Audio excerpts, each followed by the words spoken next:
Big news for anyone who loves the history of D-Day. Matt McLachlan Battlefield Tours has just launched a brand new tour that visits the D-Day beaches and lots of other sites in rural France, and all from the comfort of a luxurious cruise on the Seine River.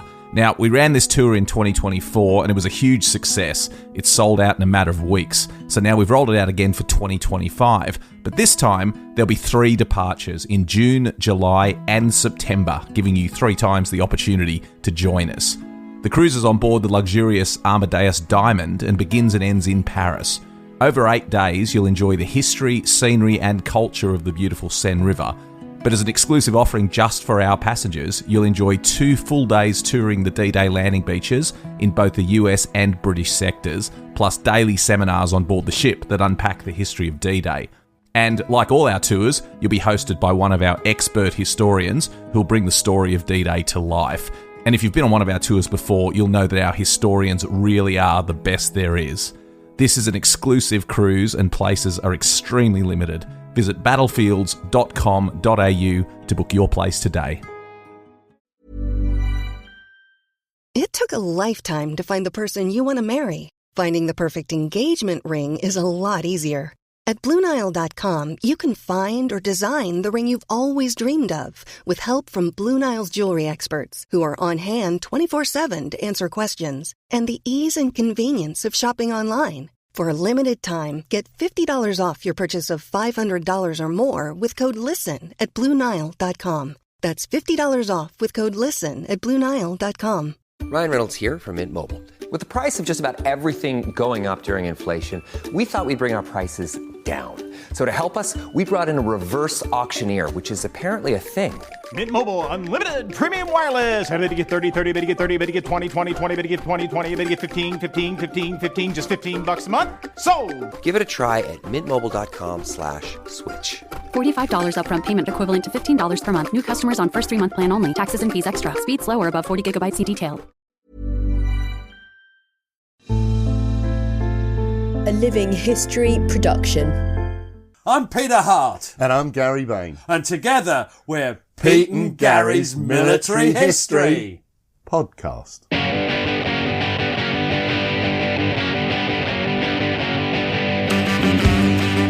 Hello, and welcome to the podcast. I'm Gary Bain, and once more I'm here on Zoom with the delectable Peter Hart, as COVID has once more visited and blessed the House of Hart.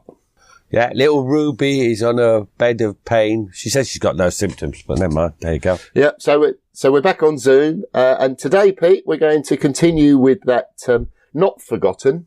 We didn't forget. We just rescheduled series on the Second Royal Norfolks, and today it's the Battle of Kohima. It's not the battle; it's probably leading into the battle. To be fair. Yeah, we've got 4 in all on it. So there's the 2 leading up to it, and then the 2 which will be in a couple of weeks' time of the denouement, Gary, the denouement of the Battle of Kohima. Is that one of them French forts? Yes, it's just outside Vaux. Yeah, that's it. Right. So where did we leave them? Well, we had the Second Royal Norfolks. They were going to be a part of an ambitious outflanking manoeuvre to circle round behind the Japanese southern flank, which was through appalling forested hill country to relieve the trapped British garrison of Kohima. Now, this ambitious attempt, it was given as these things were, a code name, and this one was called Operation Strident. Sounds perfect for us, Strident. Now, as their concentration area was under distant Japanese observation, the Royal Norfolk Regiment set off on the march at about 5 o'clock in the evening of the 25th of April, just as it was starting to get dark. And you're going to work very hard today, Pete. You're going to be Captain John Howard, who was the intelligence officer of the HQ 4th Brigade. And what do you say, Captain John? The path went up a steep valley between wooded slopes, and climbed steadily, sometimes through trees and sometimes among paddy fields.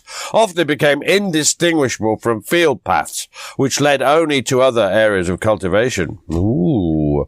Oh, okay. Well, I was going to say the first stage, although through a cultivated area, it still posed difficulties for the troops. And now, I want to see the difference in the way you present your speech here. You're going to be Private Bert May of HQ Company 2nd Norfolks. Very nasty. Some of the time we were walking across paddy fields, not across the actual field itself, but around its outskirts. They were built up like a ridge and it stank. Have you ever smelt dead earth? It was horrible. Was he related to Bob Scott at all? No, that was my Norfolk accent. Oh, was it? Oh, right, okay. Now, gradually, they climbed up into the hills. With all the usual problems of marching through rough country with little or no light, smoking was forbidden, and every effort was taken to keep noise to a minimum. Now, I'm going to now be Sergeant Fred Hazel of D Company 2nd Norfolks.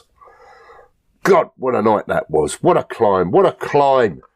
Very steep, wooded, a lot of undergrowth. There was a lot of paths, but occasionally we had to cut our way through. I stopped on a moist tree root, lost my footing and fell flat on my back. My legs went in the air and I unfortunately caught the chap in front on both his legs, just above his knees. And he was the biggest chap in the battalion. He came down on my stomach and God, he knocked every ounce of wind out of me. You couldn't hang about because it was pitch blooming dark. And if you lost the chap in front, you could end up anywhere. Now they were marching up, and then where they were headed to first was a village called Kohima, which now you Gary, with your encyclopedic knowledge of British military history, will recognise that, because in 1879, probably. Never trust my dates. That was where Lieutenant Ridgway of the 43rd Bengal Light Infantry, a fine body of men, had won a posthumous VC fighting against the Nagas. Now, the Nagas were the local village. We mentioned them in the last podcast. And they're soon they're now on our side, which is just as well, because they're bloody indispensable in the next few days. And once again, you're going to be Sergeant Fred Hazel of D Company.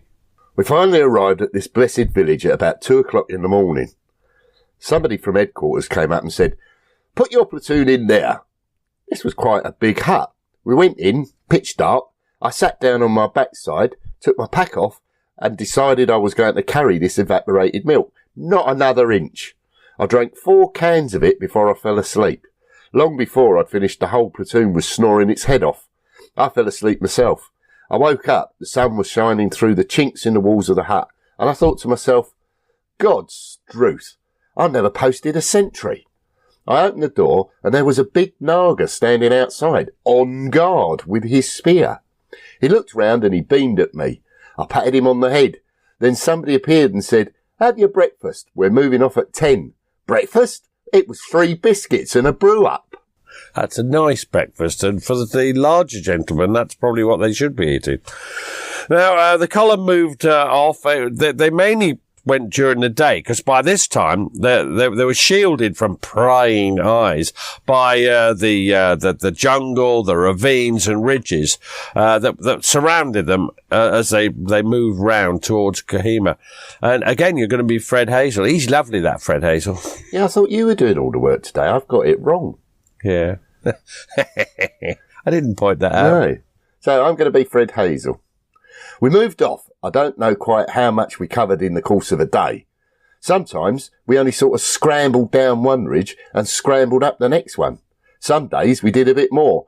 It was one long straight line of men on the move, 6 foot apart, a massive great chain about 1/4 mile long. Now, in front of them are the men of the 143rd Special Service Company. We haven't really featured these much. But I'm going to be Second Lieutenant Dickie Davies. He's D Company. And he says this. McGeorge was commanding, i.e. the 143 Special Service Company, and they were trained to go in front of the battalion and do a reconnaissance as we went round.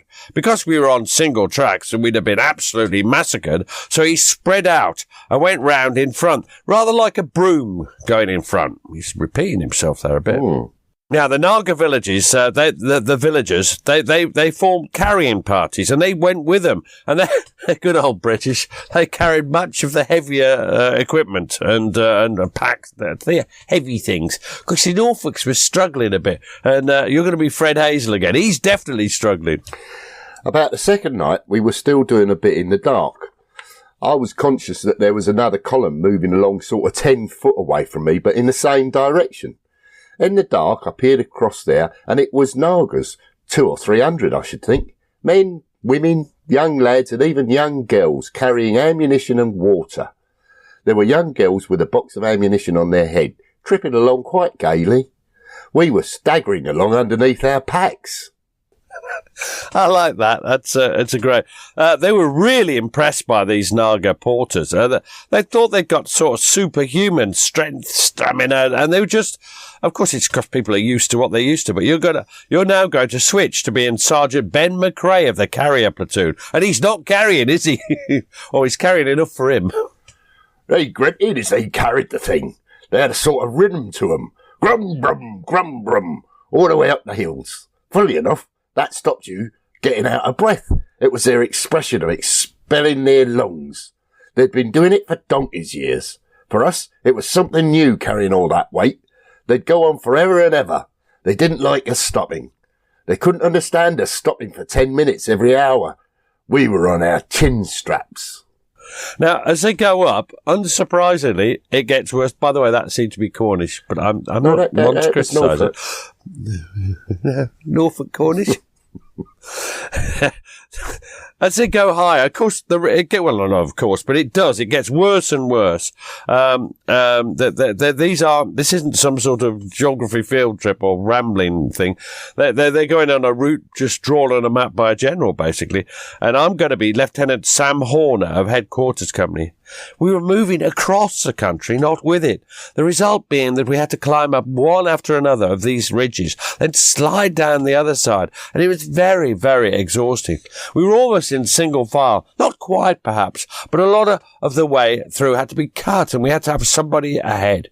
We had these machetes, and we cut our way to some extent. We even used ropes sometimes to get up very steep hills, which were so slippery with the wet that you went forward one pace and back half a pace. It was very exhausting and very difficult, but with the Naga's help we made it. But it was slow. Secrecy was very important. We didn't want the Japs to know we were coming in there behind the lines. But there weren't any lines, if you know what I mean. We were well away from the actual battle going on in Kohima, because they're going right round, aren't they? Roundy round. Yeah, now it's obvious that secrecy was paramount, but the medical officer, Captain John Mather, illustrated why doctors and weapons were an unfortunate combination, and I'm going to be Captain John Mather of HQ Company.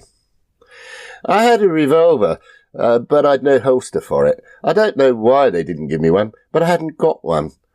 It was sort of hanging loose on a cord. We were resting for a bit, and suddenly there was a bang. I looked at my pistol, and it was smoking. I had obviously fired it when I was sort of dozing and my hand was on it because it hadn't a cover. The sergeant came marching down because we were supposed to be silent. My batman said, "That was a Sten, Sergeant." He said, "I know it was." He said, "Well, it was down there." I never said a word. I got away with it. But I was lucky. I might have hit somebody, or my own foot. Then I would have looked a bloody fool, wouldn't I? You do look a bloody fool. Now, at intervals, the rain poured down on the heaving column. And one of our favourites, Private Dick Fidderman, says this, "And you're going to be Dick." That's my joke from the previous week. I'm told that part of the world has the heaviest rainfall. I would never dispute that. It comes down in an absolute solid sheet. You think to yourself, if he doesn't stop soon beating against my poor skull, I'll go insane. The whole area becomes a quagmire. Combined with the rain, you've got the humidity and you're sweating. The straps of your pack, your rifle sling, and anything else you're carrying tends to chafe and rub. Your skin becomes sore, all tender and raw. Your feet, however tough and hardened, are saturated and become sore with constant rubbing, however well your boots are fitted. Now, wow. At this point, dear listeners, I would like to apologise to the whole of Norfolk. That was appalling.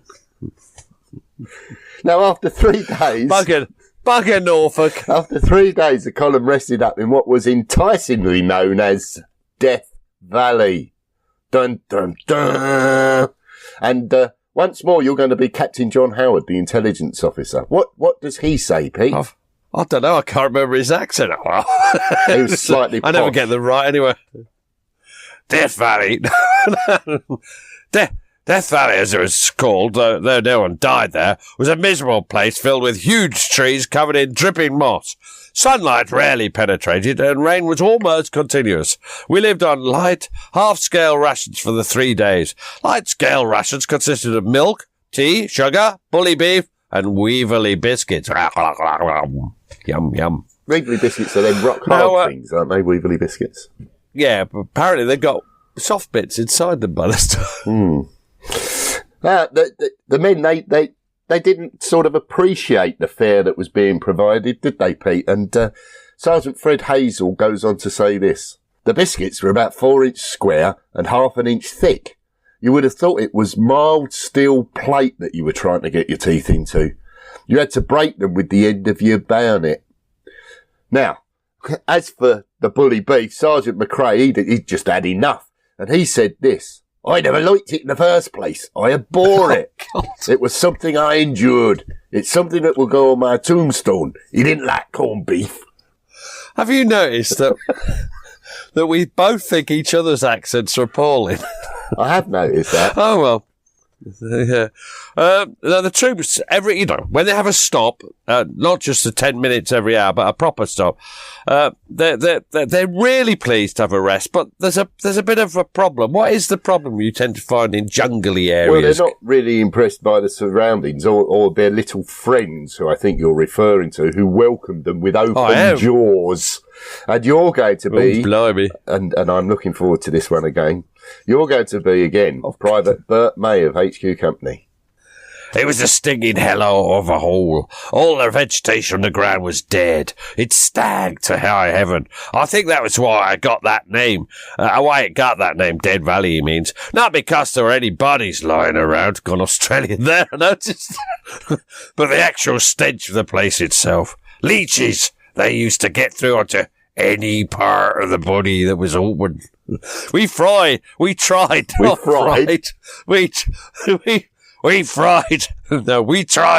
keep around the bottom of the trousers, round your sleeves and everything closed as much as you could.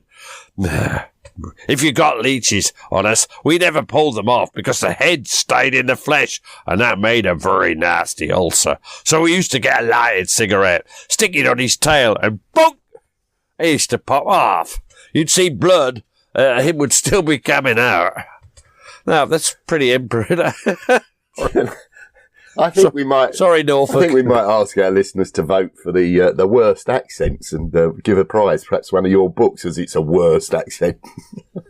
All right, I'll give a copy of At Close Range to the person who says that you're the worst accent. No. Let's who suggests. All right, the most amusing suggestion on Twitter. Yes, all right. We'll get one of your books out to them. Now, we will. It's under these unpropitious circumstances. Unpropitious. I'm not sure how you say that. Unpropitious circumstances that Lieutenant Sam Horner. This not good. Those not good circumstances. He celebrated his 21st. He's only 21. 21st birthday. And once more, he's got the key to the door, never been 21 before. And in some cases, there's a risk he might not ever be it again. Well, he would never be it again. True. Thinking about it. You're never 21 twice. No, you're not, Gary. And you're going to... Janet was. You're going to be Lieutenant Sam Horner of HQ Company. Some of my chaps, almost to my embarrassment, thought that I ought to have a birthday breakfast. So I had a very good breakfast of 2 biscuits mashed up in my mess tent. Somebody got me some brandy in a flask, tipped some in. Somebody got some sugar. There was powdered milk. That went in. It was all mashed up and then brewed up a bit over a little fire. The only way to light a fire was to burn the rupee notes we carried in our pockets. They were dry, so they fed me like that. That sounds appalling. Not just me, I mean the meal. I thought you meant the burning of money. I know how you feel about money. That sounds bad as well. I do like it. Now, they all knew that they were marching into danger, but as was so often the case, they were pretty confident of their own survival. Captain John Howard and the mortar platoon commander, Lieutenant David Glass, chatted together about their prospects. And you're going to be Captain John Howard.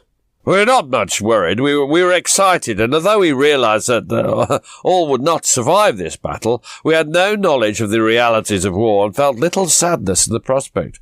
I wondered what my reaction would be and how the loss of friends would strike me. Now, while the 4th Brigade rested, they received orders to change their target from Aradura Spur to GPT Ridge. As intelligence officer, John Howard was well placed to summarise the reasoning which lay behind this late changing plan. And once more, you're going to be catching. Is English Howard. your first language? Right. Here we also received an order from divisional headquarters that instead of going behind the Japs onto the unoccupied Aradura Spur, we were to attack the flank of his known position on GPT Ridge, coming down on him from above. This entailed marching another 2 or 3 miles, into the country, which he probably patrolled. It would be more difficult to achieve surprise in doing this than it would have been to establish ourselves on the Aradura and await his counterattack, which we knew we could defeat. Against moving to Aradura was the uncertainty of the Jap reaction. It might not force him out of his positions close to Kohima. The 5th Brigades moved north of Kohima to the Marima track and attained its objectives, but did not force the Jap out, and the result was a stalemate in the Naga village of Kohima, just as it was on Garrison Hill. On Aradura Ridge, we should have had no lines of communication except our tortuous track through Kohima until GPT Ridge and Jail Hill were cleared.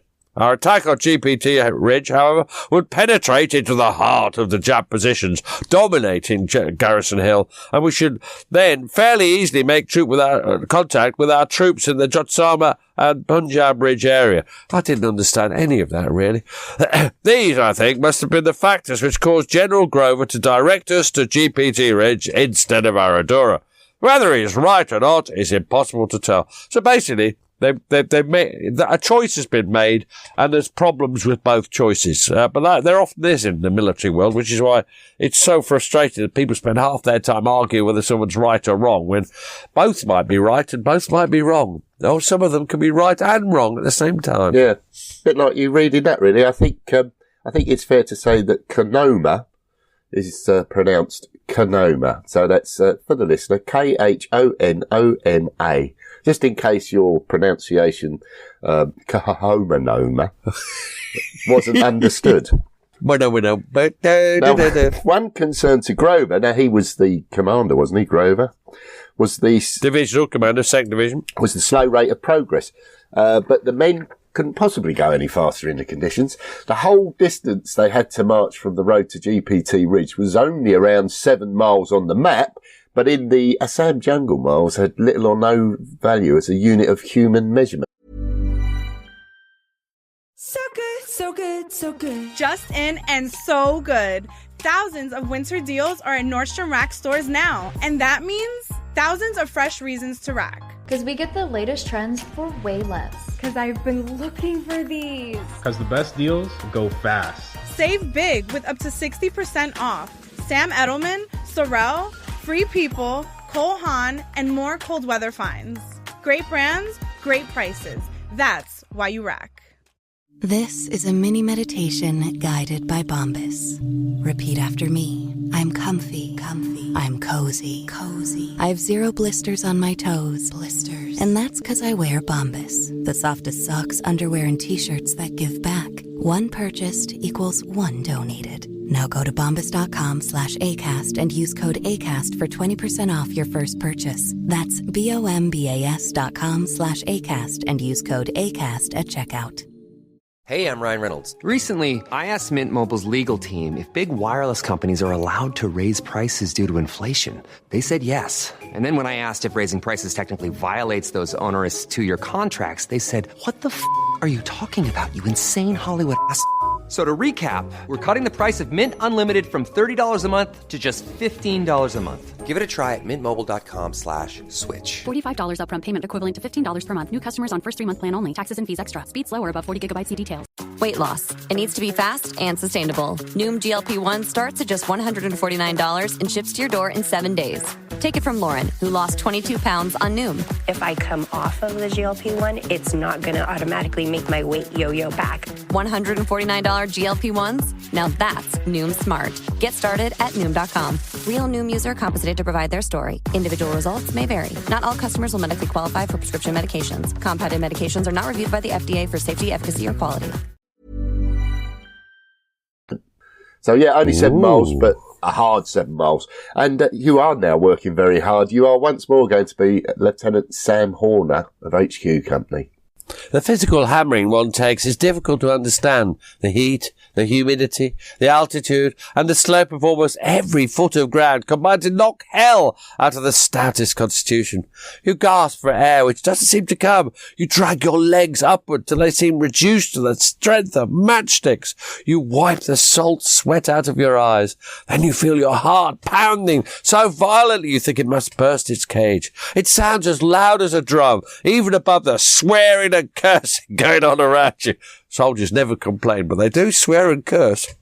So you stop, horrified to be prodded by the man behind or cursed by an officer in front. Eventually, long after everything tells you should have died of heart failure, you reach what you imagined is the top of the hill, only to find it is a false crest and the path still lies upward. And when you finally get to the top, there's a hellish climb down. You forget the Japs. You forget time. You forget hunger and thirst. All you can think of is the next halt. Wow. The start of that was very Rupert Brooke, wasn't it? The physical hammering one takes is difficult to understand. Yes, yeah. Very Rupert Brooke. Now, in these circumstances, the column could only progress at its own speed. Well, yes. While the brigade rested in Death Valley, Major Condor took a small patrol selected from B Company up the mountain which lay to the south. Now, what were they going up the mountain for, Pete? What were they going to do? I think they're making sure that there are no Japanese patrols lurking, Gary, ready to fall on them like sausages in the night. On the right flank of the column. Yes, on the right. Yeah, on the right. Yeah. And right. I'm going to be, one of our favourites, Sergeant Bert Fitt of B Company, 2nd Norfolks. Now, which of the 3 accents you've given this gentleman are you going for today? We went out to the highest peak in the area, covering a village. My favourite. We were looking down onto it, and Major Condor went back to the battalion. I remained there all night with a standing patrol, where you cover a position observing what's going on. We were straddling a path which led up from the village, through to another village, most probably to the left of us. Round about midnight, there was movement on the track, and this chap came along. We didn't know who he was, and he came right close to where I was with my headquarters. I got him, put my hand over his mouth, held a knife into his back, and told him to keep quiet, which he did. The poor fellow was scared stiff. He must have thought we were going to kill him. He was a Naga, but we didn't let him go because we didn't know whether he would go tell the Japanese where we were or what we were doing. So I had to hold him all night. I took him into our headquarters where he couldn't be seen and told him if he kept quiet, he would not get hurt. Luckily enough, he could understand what we meant. He lay down and went to sleep. He didn't bother. The next morning, when it was daylight, we let the man go on his way because we were moving off from that position, so we didn't mind. I took my patrol back to rejoin my company. Now, we're getting to the 1st of May now. There's another horrendous climb up these awful, steep slopes. Precipitous. Ooh. Have you been swallowing a dictionary again? Precipitous slopes, I think, is what you're looking for. Anyway, they're so steep they actually had the engineers cut steps and put rope lines for them to sort of haul themselves up. And they dragged themselves up to the ridge, which lies above Aradura Ridge and GPT Ridge. Now, remember, as we were told before, they're going to go down onto GPT Ridge now. And I'm going to be Captain John Howard again, who's the intelligence officer with HQ Brigade, HQ 4th Brigade. Yeah, he is an old Norfolk, of course, but we're not putting that into the accent. By nightfall, we had scrambled about a mile to the north along the crest, and were established on the wooded peaks above Aradura. The ridge top was a strange contrast to the valley. Sometimes the clouds were below us, and we were bathed in brilliant sunshine. At other times, the clouds were all around us. The view was nearly always restricted by clouds below, or clouds close about us. We looked down into the forest for 100 feet on either side of us, and then the steeply falling hill was hidden in the swirling white blanket. Sudden showers of rain were frequent, but such waters ran swiftly away, as from a roof. We were able to look across to Garrison Hill and Naga Village, but it was too distant a view to be of much practical use. We saw Jail Hill and the extreme northeastern tip of GPT Ridge, our objective, but the rest of it, and all the approaches to it, were hidden and indistinguishable in the thick jungle. Wow. Mm. Now, on the afternoon of the 2nd of May, they descended from the ridge into the upper reaches of the Aradura Valley. They crossed it and they climbed again to the spur above GPT Ridge. And I'm going to be once more Sergeant Fred Hazel of D Company. We settled down for the night. We were all feeling fairly relieved that A, the march had finished, and B, we'd got there without being discovered. We had the advantages of surprise on our side. So it was a bit of a bitter pill when at about 2 o'clock in the morning, all hell let loose behind us. It was only then that I was told that the Royal Scots were following a day behind us in reserve. Unfortunately, a Jap patrol had bumped into them. They'd seen the Nagas that had been carrying our baggage and followed them. Of course, the Nagas took the same route back as the Royal Scots were coming forward, so they passed each other, and the Japs then walked straight into the Royal Scots, who opened up on them with everything they'd got. We heard it. So the Japs heard it, and then they knew there was someone behind their lines. Now, at this point, there's quite a lot of confusion because they think they're on a hill called Oaks Hill, and they report that to divisional headquarters. And they're completely baffled because they'd also had reports from other patrols that the Oaks Hill was in the hands of the Japanese. Why do you think they made mistakes like this? We did mention in the last podcast. What's going wrong? Well, it's hardly surprising, is it? They're navigating through extremely rough terrain and they've got inadequate maps. I mean, we made a point of saying about the maps, I think. Yeah, well, a lot of it's just they're almost blank, aren't they? Because because they had no visibility of it. It had never, ever been mapped. Now, 3rd of May, Brigadier William Goshen takes out a 22-man reconnaissance patrol, and he's going to try and find exactly where they are, and to get the information he needs to properly plan the assault which will be carried out on GPT Ridge on the 4th of May. Now, in that 22-man, 8 of them were Norfolks, because their battalion were going to lead the attack. The Norfolks were going to lead the attack. And Captain John Howard, also a Norfolk, but the intelligence officer, was also on the patrol, and I'm going to be him again. We could see absolutely bugger all. I suppose we were a couple of miles from the road, and immediately below one was heavy jungle. I knew it was clear down by the road, but they were all reverse convex slopes. What? And you couldn't see what was beyond the slope. It was too far away. I saw 2 chaps walking along the road, but even with binoculars, you couldn't tell whether they were soldiers, Japs, or Nagas. They might have been anybody. What's a reverse convex slope, Pete? Can you explain it to me? Because that's like a convex slope, like that. And what's a reverse convex slope? It's the other way around. Oh, right. Yeah, thanks, mate.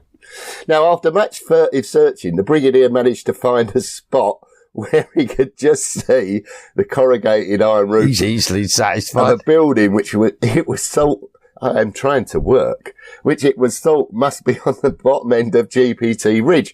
Now, they took a compass bearing, and it was on this flimsy basis that Brigadier William Goshen made his plans. And again, you're working so hard. You're going to be Captain John Howard. No one had seen the ground beyond the point of our reconnaissance, but we believed we were about 500 yards from the edge of the trees, and beyond that lay the barren northeast end of GPT Ridge. In fact, we were much higher up the hill, at some 1,200 yards from the edge of the jungle. About the enemy, we knew he had positions on the barren end of GPT Ridge, that he patrolled between there and us, that he had further positions on Jail Hill, and that the bridge at Milestone 47 was a hive of activity. We also knew of the Japs that had attacked the Royal Scots on the Japvo Pulsabadze Ridge. It appeared that we still had the advantage of surprise, for the Jap gave no indication that he knew of our presence in strength on his flag. So they knew something was happening, but they didn't know what. But the problem is, the Japanese might not have known what was happening, but I'm not sure whether Brigadier Goshen knew what was happening either. No. What do you think? No, I don't know. And what was the name of that ridge that the Scots Guard were attacked on?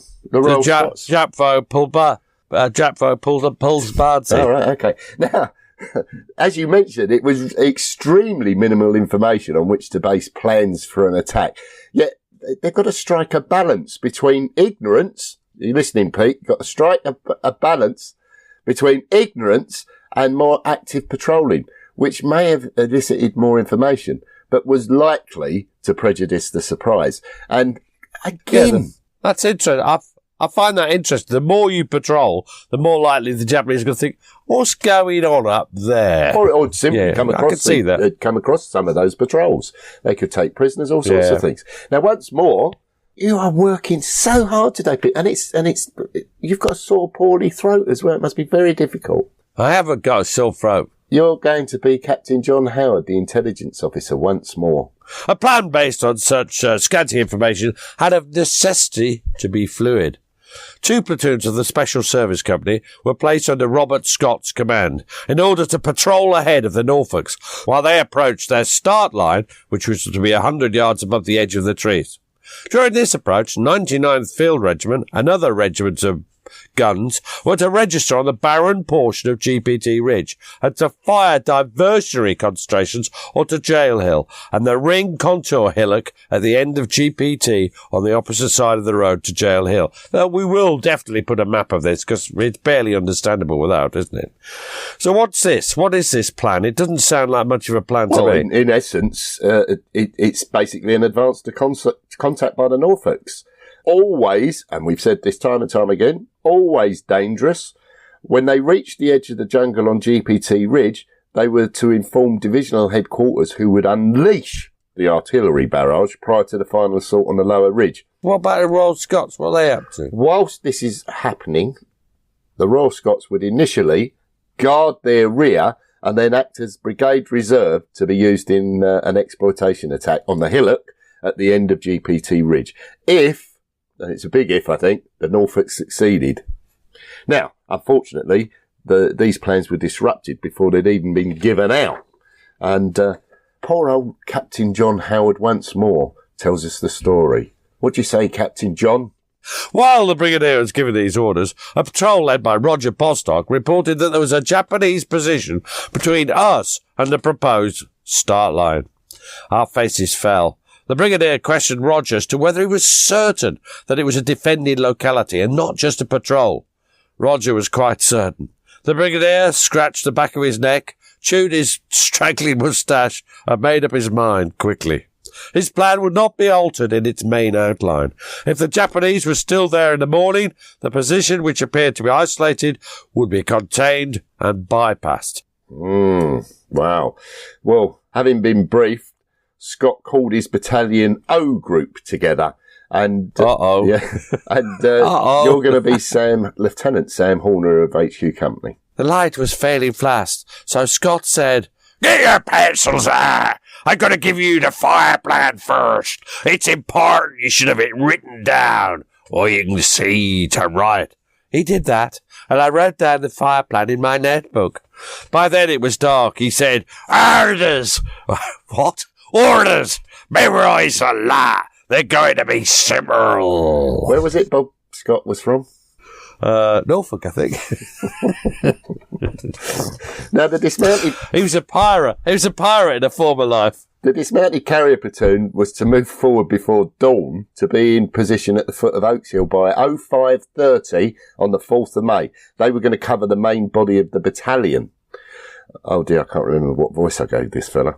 Sergeant McRae was ordered to take out a night patrol with the twin aims of locating the Japanese positions and familiarising himself with the route. And I'm going to once more be Sergeant Ben McRae of the Carrier Platoon, HQ Company. I took the last patrol out that night, and I had to find out where the Japs were down there, because during the day, this knocking, banging was coming closer. I asked, "Who's in front?" to the Special Service Platoon. Their sergeant said, "Anyone in front of us you meet with will be Japs." I went down the hill, and I think there'd been a skirmish with the Special Service the night before, because I discovered one of the Special Service Japs down there dead, and the Japanese had taken his boots. So I knew that the Japs had been up there. I took my 3 blokes all the way down, right up to the nullah. It was a dry nullah. All big stones, not one of these sandy things that you could have crept across. You'd have made a devil of a noise. I got on another track that was running alongside it. At the end of this track, 20 or 30 yards away, there was a Japanese position, and 100 to 1 I bet they'd got automatic guns trained all the way around us. I got right up close, and you could hear voices and movement. We found out where they were, and that they were in there in some strength. My report went through the channel straight the way back to Bob Scott at battalion headquarters.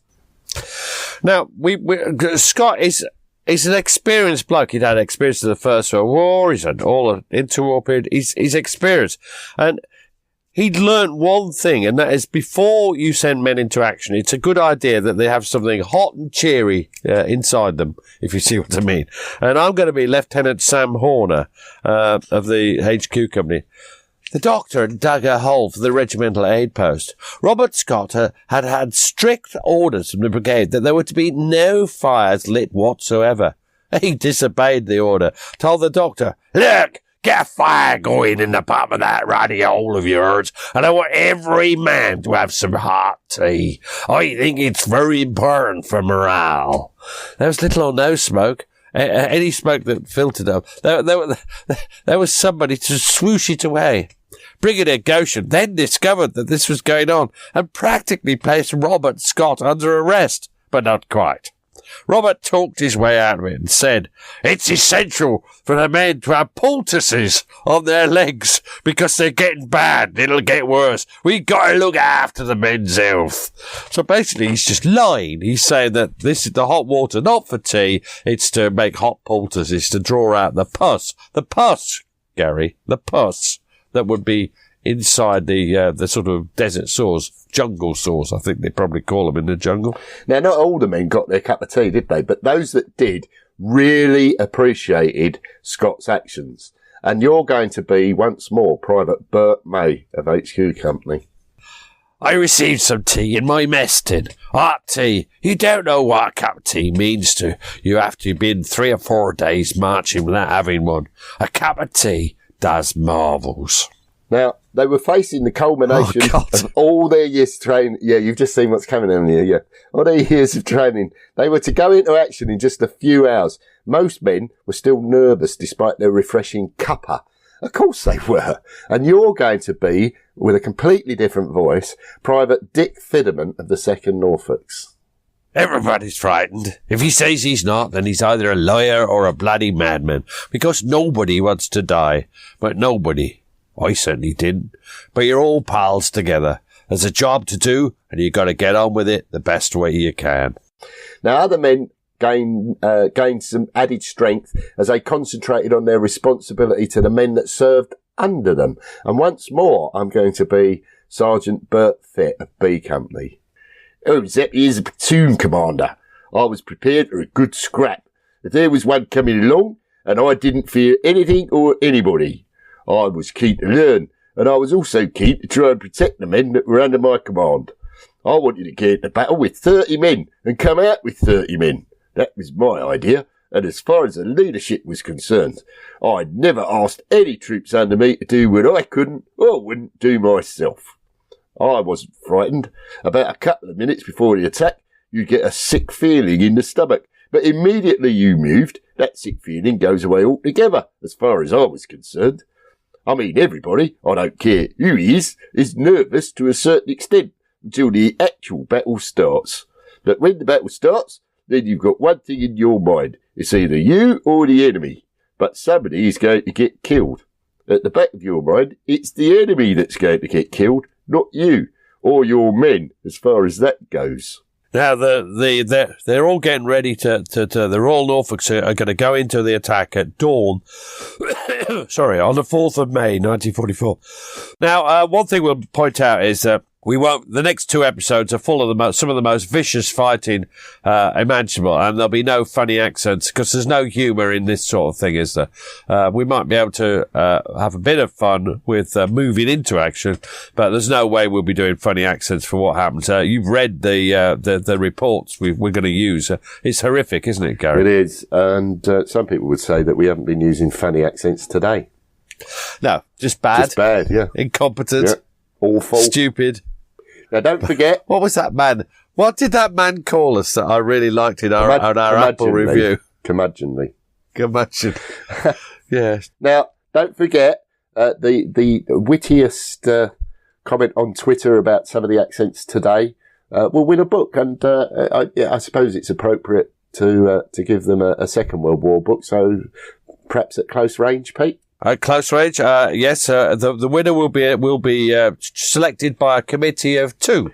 Yeah, and it'll just be whatever you say, as usual. I just do what I'm told. Oh, that's not true, you big fibber. Anyway, cheers, Pete. Cheers, Gary. Thanks for listening to the show. Blah, blah, blah. If you'd like to support us, you can now buy us a coffee. Visit www.buymeacoffee.com/PGMH. Or visit www.blah. And we'd be jolly grateful. Cheers.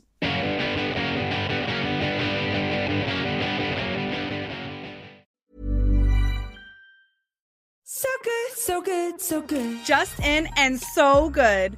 Thousands of winter deals are at Nordstrom Rack stores now. And that means thousands of fresh reasons to rack. Because we get the latest trends for way less. Because I've been looking for these. Because the best deals go fast. Save big with up to 60% off. Sam Edelman, Sorel, Free People, Cole Haan, and more cold weather finds. Great brands, great prices. That's why you rack. Hey guys, have you heard of Goldbelly? It's this amazing site where they ship the most iconic famous foods from restaurants across the country, anywhere, nationwide. I've never found a more perfect gift than food.